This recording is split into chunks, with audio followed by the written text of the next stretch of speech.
Нови над 30 лица се заразени со COVID-19 во Штип.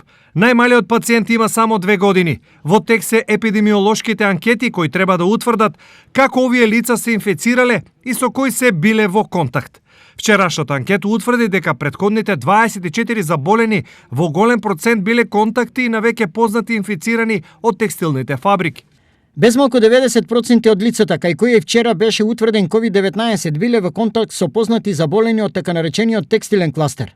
Во тек се епидемиолошките анкети за новите случаи, пошто ќе имаме појасна слика за ширење на инфекцијата кај нив. Информираат од Центарот за јавно здравје Штип. Денешната висока бројка на инфицирани веќе го затврсти Штип на врвот на државата со најмногу активни случаи на COVID-19.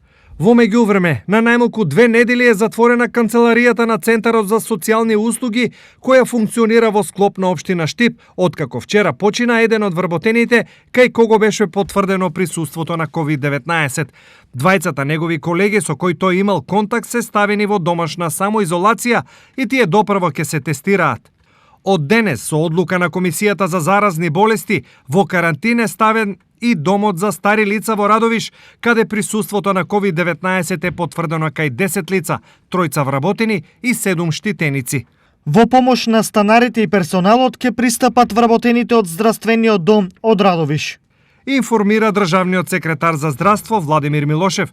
3 од инфицираните во домот за стари лица се со потешка клиничка слика и се сместени во инфективното оделение во Штип.